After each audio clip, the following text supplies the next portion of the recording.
And talking about being in positions of leadership, you have found yourself there many times, especially in a field that can sometimes, it is a very open and loving field, but there are definite steps that you have to take in that field, and bringing in Eastern philosophy into a very Western approach or very Western mindset that isn't always welcoming of that. It takes someone with a lot of heart and a lot of willingness to step outside of what's being thrown at you or pushed back to continue to say, okay, I understand where you are. How do I navigate through that with you and help you see that there is more than one way? How did you find yourself when you did get pushback around bringing Eastern philosophies into a very apprehensive philosophy? How did you navigate that? If I can ask you that personal question. Yeah, I think anytime you're bringing in some kind of new idea or change, we'll find areas of resistance, right? So it's how do we kind of move through that? And I think in and of just me, who I am, I was an art major, and then I ended up teaching science for a little while, and then I ended up in seminary going into ministry.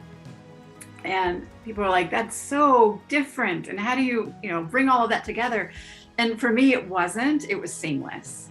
For me, it was looking for the unity rather than the separateness.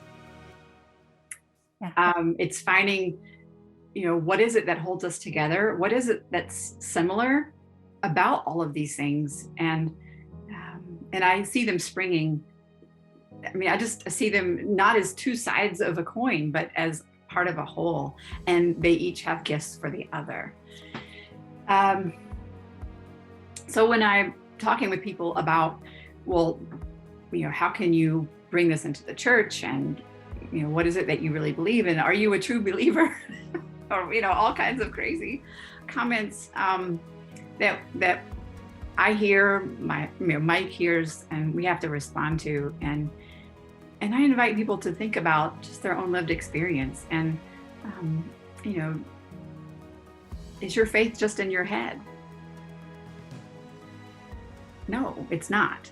Your faith is, in your whole body. It's a lived experience. And, where are your first memories of God, the divine? Let's go back there. And what were they? Was it a solitary experience? Was it an experience with other people? What were the sights?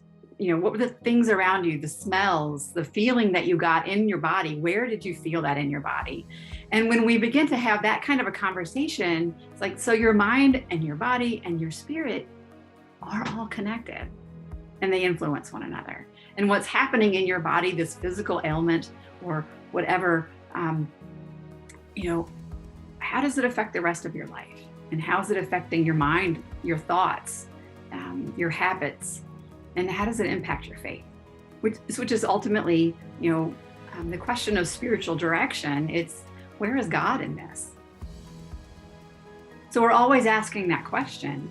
And I find that when people can get to that place where they can begin to see that and hold those tensions together, they don't see it as being so separate or so different or strange or intolerable. And once they experience that for themselves in their body, then they're, I don't know, they really feel it. They get it. They can get it for themselves. I don't know if that was the answer you were looking for, but that's kind of how it's happened for me. It's having that conversation. If someone isn't willing to sit down and have the conversation, then that's okay. they can continue to believe what they need to believe, or what they feel led to believe, what's right for them, and that's okay. And yeah, and I love that you didn't make it about you. Like, it's not a personal slight on you if someone is willing or isn't willing. You're just providing the information. And I feel like that's a key part of being a leader too. It's like, I can guide you to anything that you're asking for, but I can't force you to accept it or reject it. That's your choice at that point. And so you have done that flawlessly. It doesn't mean it doesn't hurt sometimes. I can't speak for you, but I know sometimes it does hurt, but it doesn't mean that it's a personal slight. It's a choice of each individual. But at the same time, you're right. This is something that's felt by each individual too. So if they're not feeling it, then what can you do? And I think that's part of being authentic as a leader as well. You know, that's that being who we are and knowing who we are, and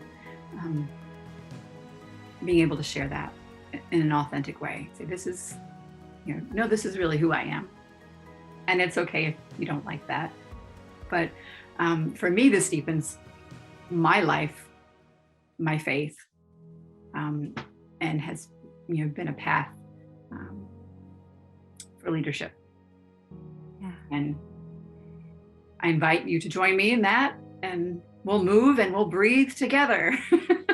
Yeah. And there's so much in the Christian tradition for centering prayer. So if I go back to that, I'm like, for years, there's been centering prayer that invites us to slow down, to be aware of where the divine is in creation, to be aware of the divine presence within us and within others. So it's not a new idea at all. It's just something that we get so hooked into other ideas about what success is, or other ideas about what faith should be, that we sometimes forget what it has been all along, and that what even the teachings of Jesus invite us to open ourselves to seeing hope and peace and love in one another. Yes. To seeing the commonalities while we honor the difference. That's the key.